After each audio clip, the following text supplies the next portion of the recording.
नमस्कार शेतकरी मित्रांनो, आज आज सोमवारचा दिवस होता। सकाळीच मला फोन आला की लवकर फवारणी करायची आहे या दुकानावर। मी लवकरच दुकानावरती गेलो, त्यांना औषध दिलं आणि देवाचं दर्शन घेऊन मी दर सोमवारी भेंड्याच्या बाजारामध्ये जात असतो व्हिडिओ काढण्यासाठी। मी तसा भेंड्याला निघालो। शेतकरी मित्रांनो, लोकांना बाजारभाव जागीच पाहायला मिळावेत म्हणून मी व्हिडिओ टाकत असतो। तुम्ही पाहू शकता बाजारामध्ये खूप गर्दी झालेली होती, परंतु निम्म्याच्या वर लिलाव झालेली होती आणि मी पोहोचलो 8:30 वाजता। तोपर्यंत निम्मे लिलाव झाल्यानंतर मी व्हिडिओ काढायला चालू केली। शेतकरी मित्रांनो, आज असे मार्केट उचललं होतं।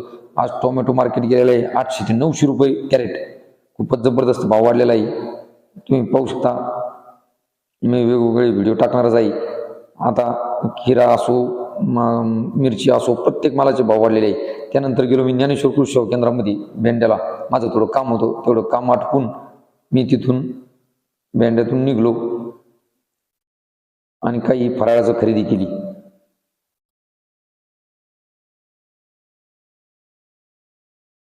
ते घेऊन मी पुन्हा नांदूरला निघालो।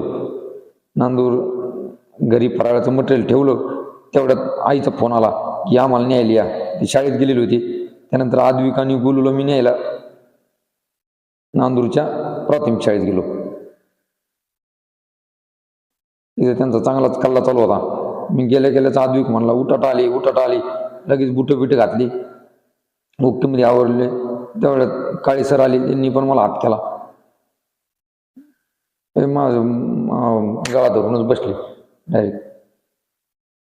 शेतकरी मित्रांनो, सगळे कामं आटपल्यानंतर 5च्या पुढं म्हणलं केळीला फवारणी करू। मग त्याच्याकरता कोराजेन, इसा बियान, स्टिकर आणि साप पावडर अशा पद्धतीचं मिश्रण करून फवारणीला चालू केलं। एक 5-6 पंप मारली,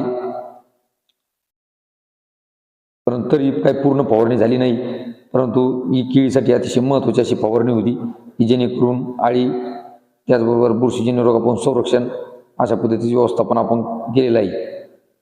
परंतु आता जे काही फवारणी राहिलेले आहेत ते उद्या मारू शकतो आपण। तुम्हाला व्हिडिओ कसा वाटला, आवडला असेल तर लाईक करा, शेअर करा आणि आपल्या चॅनलला सबस्क्राईब करायला विसरू नका।